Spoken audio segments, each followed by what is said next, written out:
Assalamualaikum dan salam Malaysia Madani. Kanta 744 mendahului berita. Dimulakan dengan rangkuman berita utama dalam segmen esensi. Arab Saudi menetapkan kuota jemaah haji Malaysia bagi musim haji tahun ini seramai 31,600 jemaah. Jumlah itu sama dengan musim haji 2023. Menteri JPM berkata perkara itu dimaklumkan Menteri Haji dan Umrah Arab Saudi semasa pertemuan sempena majlis menandatangani Memorandum Aturan Urusan Haji 1445 Hijri 2024 di Jeddah. Banjir di Johor dan Pahang semakin buruk setelah penduduk terjejas meningkat kepada 8,544 orang di 76 PPS. Di Johor, 50 PPS masih aktif berdasarkan portal info bencana banjir bencana JKM.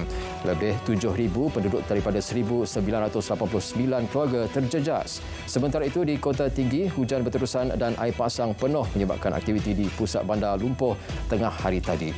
Kebanyakan jalan utama masuk ke pusat bandar itu ditenggelami air. Bagaimanapun petang tadi beberapa jalan menuju ke bandar Kota Tinggi sudah boleh dilalui kenderaan. Di Pahang pula, jumlah penduduk terjejas di Rompin, Maran dan Pekan ialah 1,391 orang daripada 383 keluarga. 26 PPS dibuka menyaksikan Maran paling teruk terjejas melibatkan 478 orang kini ditempatkan di 10 PPS. Dalam pada itu, Op Payung dilaksana Johor bersama Jabatan Pendidikan Negeri bagi membantu calon SPM dan STPM di lokasi terjejas. Exco menyatakan terdapat 235 pelajar terjejas dan 9 sekolah rendah di negeri itu dijadikan PPS. Sementara itu, siang tadi, 3 sekolah rendah di Johor Bahru ditutup akibat banjir. Amaran hujan berterusan tahap waspada di beberapa daerah di Sarawak mulai Khamis hingga Jumaat ini. Malah, Met Malaysia mengeluarkan amaran hujan berterusan tahap kuning sehingga esok di beberapa daerah di Pahang dan Johor. KSU, Kementerian dan Ketua Jabatan diarah mengemukakan laporan bulanan mengenai kemajuan serta sumbangan pejabat awam dalam melaksanakan projek kerajaan. Jelas Perdana Menteri, laporan berkenaan perlu dikemukakan kepada KSN sebelum dimaklumkan kepada beliau. Sementara itu, Perdana Menteri akan terus menggunakan petikan ayat Al-Quran dan tafsiran dalam ucapannya. Namun, akan merujuk JAKIM terlebih dahulu bagi mengelakkan sebarang kontroversi seperti surah Al-Kahfi sebelum ini.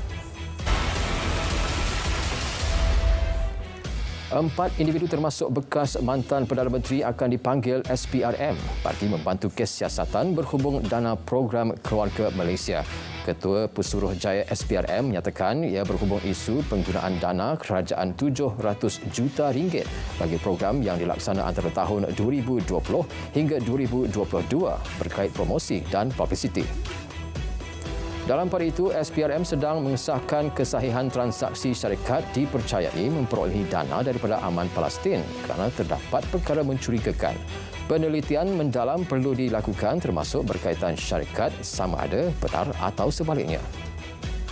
Di Mahkamah Session Kuala Terengganu, pengerusi NGO didenda RM5,000 kerana memalsukan permohonan sumbangan bagi mengadakan program 4 tahun lalu. Tertuduh dengan curang menggunakan dokumen senarai nama 100 pelajar asnaf bagi program kembali ke sekolah.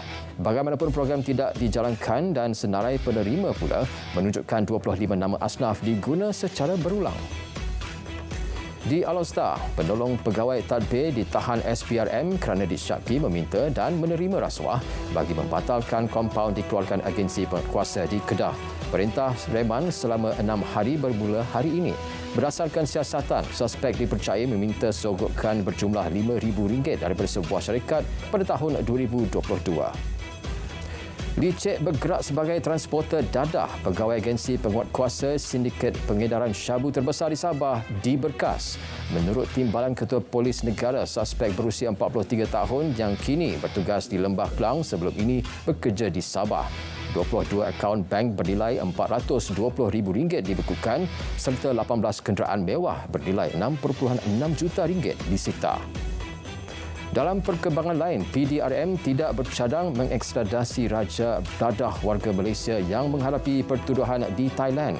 Timbalan Ketua Polis Negara menyerahkan sepenuhnya siasatan dan tindakan undang-undang terhadap suspek kepada pihak berkuasa Thailand. Lelaki berusia 41 tahun berasal dari Perak itu ditahan di Laos baru-baru ini. Ini pula di sindiket seludup diesel bersubsidi. 4 lelaki tempatan ditahan ketika serbuan di Kampung Baru Lumut, Seri Manjung, Perak. KPDN Perak menyatakan wujud transaksi mencurigakan dan palsu menerima dokumen pembelian serta penjualan bahan api itu. Nilai keseluruhan rampasan lebih 1.7 juta ringgit. 32 set bubu naga dirampas Maritim Malaysia Perak di kedudukan sekitar 1.1 batu nautikal barat Pulau Talang, Lumut. Kesemua bubu berkenaan dikesan bot ronda ketika dalam rutin rondaan di perairan Perak.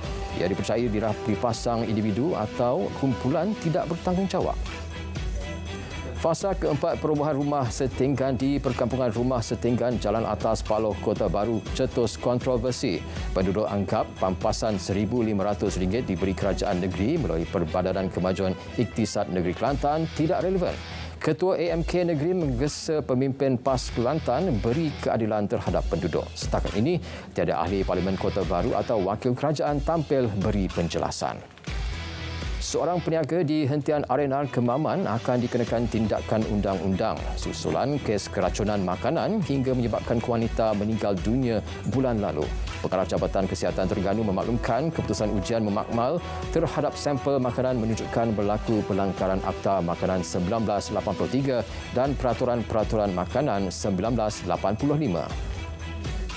Hukuman menanti majikan yang memaksa pekerja ambil cuti tahunan atau potong gaji susulan henti operasi sementara.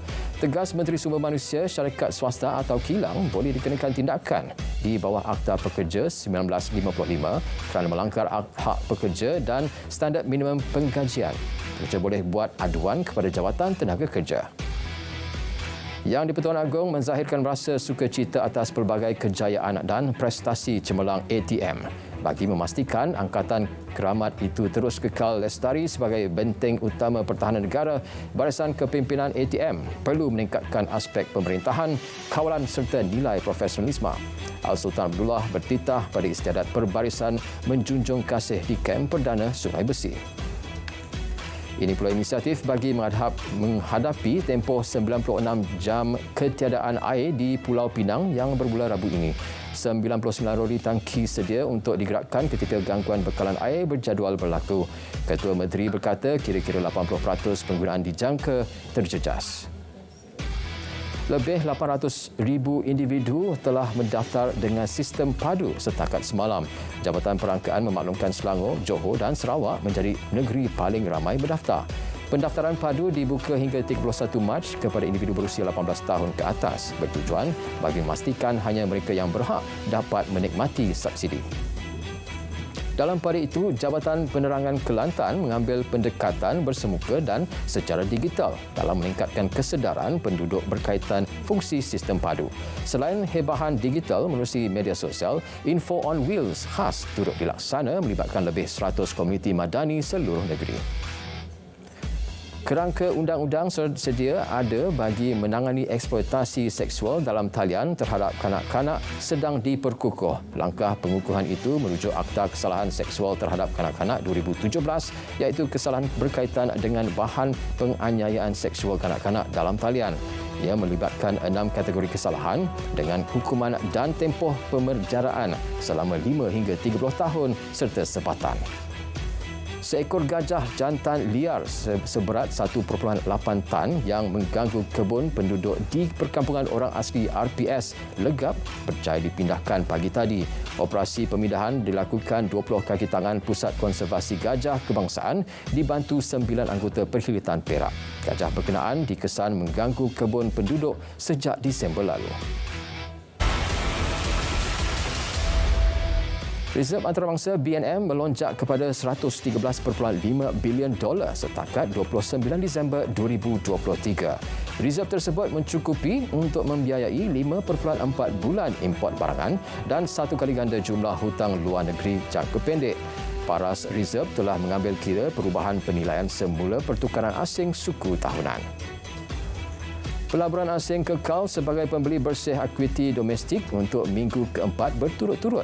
Belian bersih meningkat lebih 3 kali ganda kepada RM524.9 juta pada minggu dagangan pertama 2024. Berdasarkan laporan aliran dana mingguan, sektor utiliti mencatat aliran masuk asing bersih tertinggi diikuti Perkhidmatan Kewangan dan Hartanah. Pelaburan langsung asing dan domestik bernilai 14 bilion ringgit. Itu pelaburan yang mampu dijana menerusi projek Silver Valley Technology Park SVTP dalam tempoh 5 hingga 10 tahun. Jelas Menteri Besar 13,000 peluang pekerjaan ditawarkan. SVTP mampu meletakkan Perak pada garis revolusi industri melalui kolaborasi pintar dan pacuan inovasi dalam sektor strategik. Perniagaan penerbangan Capital A, AirAsia Berhad dan AirAsia Aviation Group Limited akan diambil alih oleh AirAsia X Berhad. Ketua Pegawai Eksekutif Capital A optimis pengasingan perniagaan itu akan memberi laluan kepada perniagaan bukan penerbangan lain di bawah Capital A berkembang maju. Usaha strategi ini akan menjadikan AirAsia X sebagai pengendali keseluruhan perkhidmatan penerbangan di bawah jenama AirAsia.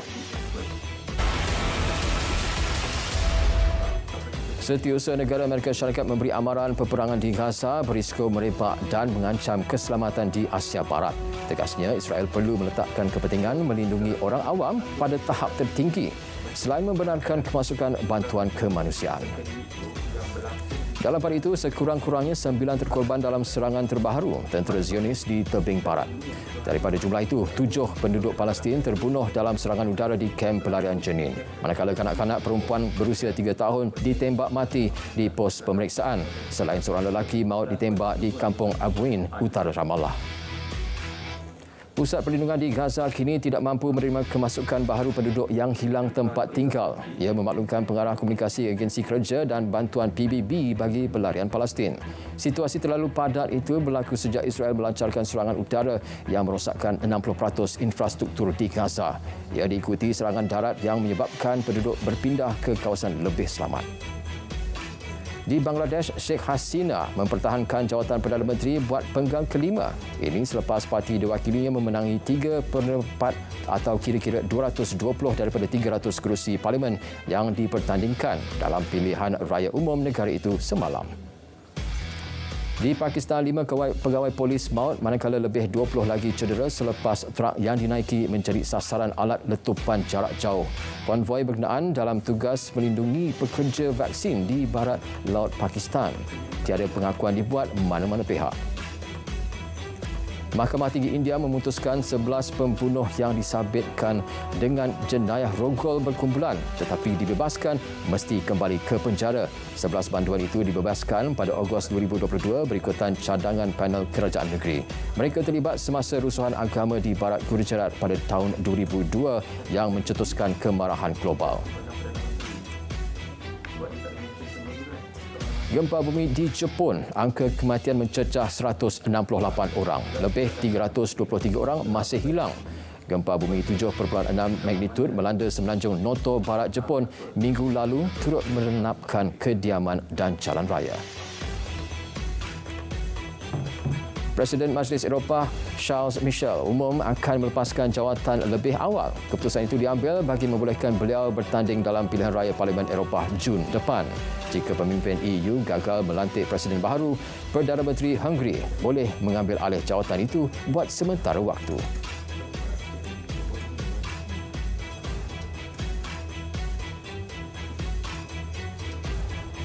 Kanta 744 berakhir di sini. Dari sungai ke segara, Palestin pasti merdeka. Malaysia Madani, tekad perpaduan, penuhi harapan.